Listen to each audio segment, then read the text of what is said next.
सभी छात्र छात्राओं को वेद तिवारी का नमस्कार। विद्यार्थियों, इसी तरह की मोटिवेशनल और UP PCS, other state PCS, RO ARO, UP police आदि परीक्षाओं के लिए हैंड राइटिंग नोट्स की वीडियो प्राप्त करने के लिए मेरे चैनल को सब्सक्राइब करना ना भूलें। इस चैनल के माध्यम से आप सभी विषयों के नोट्स की वीडियो प्राप्त कर सकते हैं बिल्कुल फ्री में, और पीडीएफ प्राप्त करने के लिए मेरे टेलीग्राम चैनल को ज्वाइन कर लीजिए।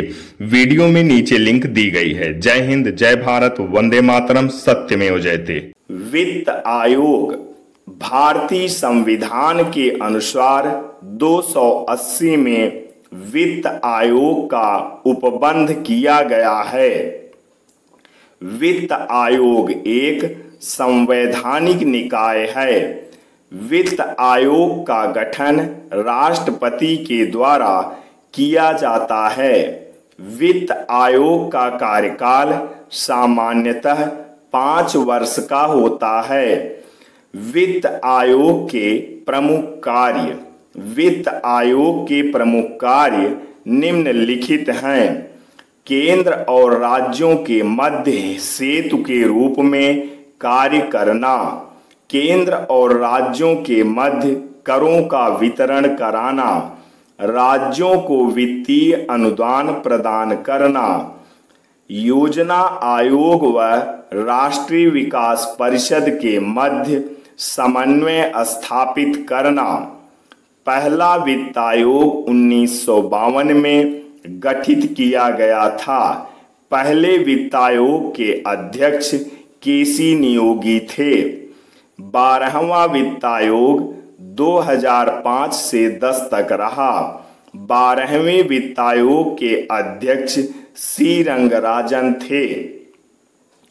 13वां वित्त आयोग 2010 से 2015 तक है। 13वें वित्त आयोग के अध्यक्ष डॉक्टर विजय केलकर। 14वां वित्त आयोग 2015 से 2020 तक। 14वें वित्त आयोग के अध्यक्ष वाई रेड्डी। कर मुख्यतः 2 प्रकार के होते हैं: राज्य सरकार के कर, केंद्र सरकार के कर। राज्य सरकार के कर भारतीय संविधान के 7वीं अनुसूची में मद संख्या 45 से 61 तक राज्य सरकार के करों का उल्लेख किया गया है। जैसे भूमि कर, माल के क्रय विक्रय पर कर, कृषि पर आय कर लगा सकती है, आबकारी कर, विद्युत उपयोग तथा विक्रय पर कर, विज्ञापन पर कर, मनोरंजन कर।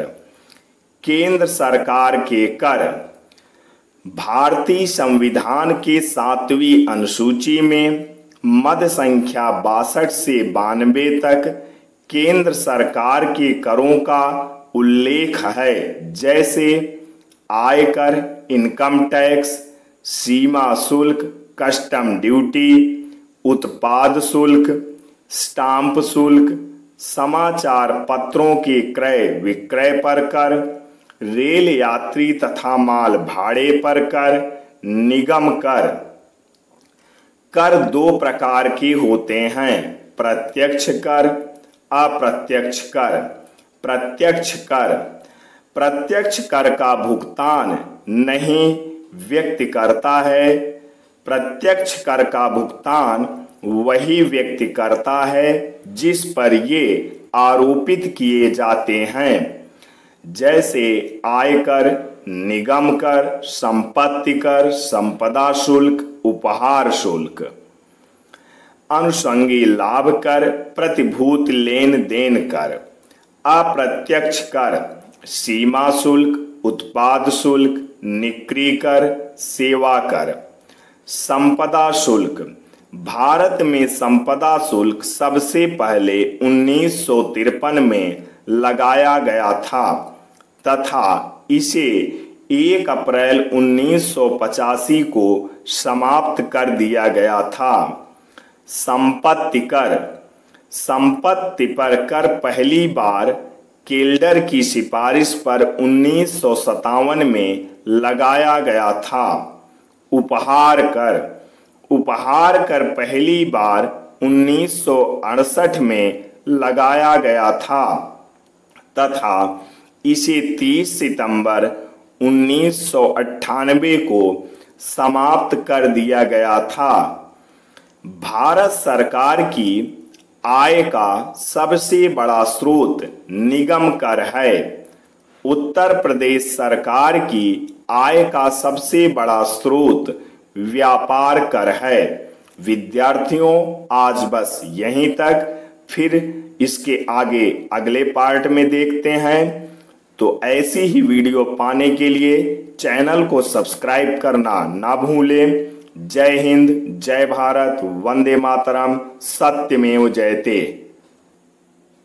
सभी छात्र छात्राओं को वेद तिवारी का नमस्कार। विद्यार्थियों, हम लोग इस समय इकोनॉमिक्स अर्थशास्त्र पढ़ रहे हैं और उसमें आज हम लोग शेयर बाजार पढ़ेंगे। तो 4 पार्ट हम लोग पढ़ चुके हैं। 5वें पार्ट में यानी 5वें भाग में हम लोग आज शेयर बाजार पढ़ेंगे और पूरा इकोनॉमिक्स यानी अर्थशास्त्र कंप्लीट कर देंगे। तो आइए वीडियो शुरू करते हैं। शेयर बाजार, BSE, Bombay stock exchange, Mumbai share बाजार। बॉम्बे स्टॉक एक्सचेंज एशिया का सबसे पुराना शेयर बाजार है। यह दक्षिण एशिया का सबसे बड़ा शेयर बाजार माना जाता है। बॉम्बे स्टॉक एक्सचेंज की स्थापना 1875 में की गई थी। इसका संवेदी सूचकांक सेंसेक्स कहलाता है। इसमें 30 कंपनी सूचीबद्ध हैं। BOLT, bolt, Bombay online trading, यह बॉम्बे स्टॉक एक्सचेंज द्वारा शुरू की गई एक प्रणाली है। बोल्ट को मई 1995 में शुरू किया गया था। इस प्रणाली के द्वारा घर बैठे ही शेयर खरीदे या बेचे जा सकते हैं। बॉम्बे स्टॉक एक्सचेंज को दलाल स्ट्रीट भी कहा जाता है। NSE, नेशनल स्टॉक एक्सचेंज, राष्ट्रीय शेयर बाजार। NSE की स्थापना फेरवानी समिति की सिफारिश पर 1991 में की गई थी। इसका मुख्यालय मुंबई में है, लेकिन इसका बाजार दिल्ली में स्थित है। इसका संवेदी शेयर बाजार या सूचकांक निफ्टी कहलाता है। इसमें 50 कंपनी सूचीबद्ध है। Dots, Delhi online trading system. Dots की शुरुआत सर्वप्रथम 1996 से किया गया था। SEBI, stock exchange board of India, भारतीय प्रतिभूति एवं विनिमय बोर्ड। सेबी की स्थापना नरसिम्हन समिति की सिफारिश पर 30 जनवरी 1992 को की गई थी। सेबी का प्रबंधन 6 सदस्यीय बोर्ड करता है। सेबी के कार्य: शेयर बाजार को नियंत्रित करना, निवेशकों के हित की रक्षा करना, दलालों का पंजीकरण तथा नियमन करना, म्यूचुअल फंडों का गठन व निगरानी करना। शेयर बाजार व देश: Dow Jones New York, Nikkei Tokyo, मिडडेक्स जर्मनी, निक्की 225 जापान, माइसेक्स रूस। भारत में इस समय 24 मान्यता प्राप्त स्टॉक एक्सचेंज है। 24वां मान्यता प्राप्त स्टॉक एक्सचेंज तिरुवनंतपुरम केरल में खोला गया है। इसे कैपिटल स्टॉक एक्सचेंज कहा जाता है। NABARD national bank for agriculture and development. NABARD की स्थापना जुलाई 1982 को शिवरमन सिंह समिति की सिफारिश पर की गई थी। इसमें भारत सरकार और भारतीय रिजर्व बैंक का हिस्सा 50-50% है। नाबार्ड ग्रामीण विकास हेतु एक समर्पित संस्था है। ग्रामीण क्षेत्रों में किए जा रहे विकास कार्यों में प्रत्यक्ष या अप्रत्यक्ष नाबार्ड समिति है। IDBI industrial development bank of India भारतीय औद्योगिक विकास बैंक। IDBI की स्थापना 1 जुलाई 1964 को की गई थी। IDBI का मुख्यालय लखनऊ में है।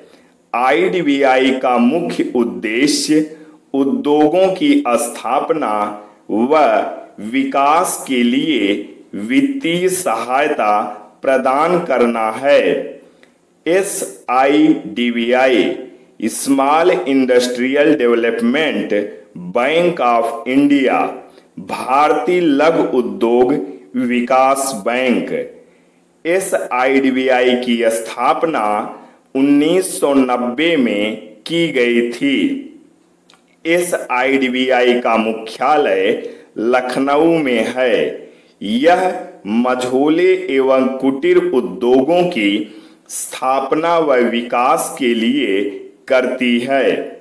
UTI unit trust of India भारतीय यूनिट ट्रस्ट, भारतीय यूनियन ट्रस्ट। भारतीय यूनियन ट्रस्ट की स्थापना 26 नवंबर 1963 को भारतीय संसद के पारित अधिनियम के द्वारा की गई। इसका मुख्य उद्देश्य म्यूचुअल फंड की निगरानी करना है। बॉन्ड ऑफ डिवेंचर, इन्हें ऋण पत्र भी कहा जाता है। ये केंद्र सरकार, राज्य सरकार अथवा वित्तीय संस्थाओं के द्वारा जारी किए जाते हैं। इन्हें ऋण के बदले जारी किया जाता है, जिस पर एक निश्चित दर से ब्याज देय होता है। बिल ऑफ एक्सचेंज, विनिमय पत्र। विनिमय पत्र एक ऐसा लिखित पत्र है जिसमें उसका लेखक अपने हस्ताक्षर द्वारा किसी व्यक्ति को यह आज्ञा देता है कि वह एक निश्चित धनराशि किसी अन्य व्यक्ति को प्रदान कर दे।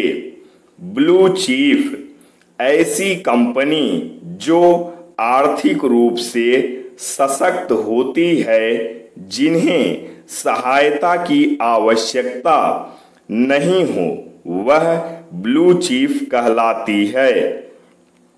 सॉफ्ट करेंसी, ऐसी मुद्रा जो बहुत कम ब्याज की दर पर उपलब्ध होती है, उसे सॉफ्ट करेंसी कहते हैं। हॉट करेंसी, ऐसी मुद्रा जो अधिक लाभ के लिए पलायन करती रहती है, उसे हॉट करेंसी कहते हैं। एग्जाम्पल, शेयर बाजार में लगाया गया पैसा, अर्थात शेयर बाजार में लगाए गए पैसे को हॉट करेंसी कहते हैं। एक्चुअरी, बीमा एजेंट को एक्चुअरी कहा जाता है। एम्बार्गो, व्यापारिक प्रतिबंध को एम्बार्गो कहते हैं। जब कई देश मिलकर व्यापारिक संबंध पर प्रतिबंध लगा देते हैं तो उसे एम्बार्गो कहते हैं। प्रॉक्सी, किसी भी व्यक्ति के प्रतिनिधि को प्रॉक्सी कहते हैं। फेरा 1973 foreign exchange and regulatory act विदेशी विनिमय एवं विनियामक अधिनियम। फेरा नियम बहुत ही कठोर माना जाता है। विदेशी विनिमय को आरबीआई कंट्रोल करती है। फेरा का उद्देश्य विदेशी मुद्राओं का संरक्षण करना।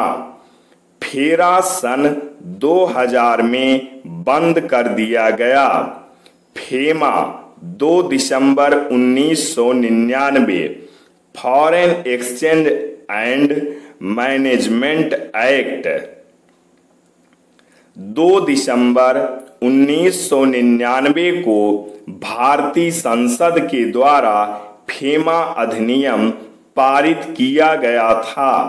सन 2000 में फेरा को समाप्त करके फेमा को लागू कर दिया गया तथा फेरा को पूर्णतः समाप्त कर दिया गया था। फेरा का कार्य एनआईआर को डिफाइन किया।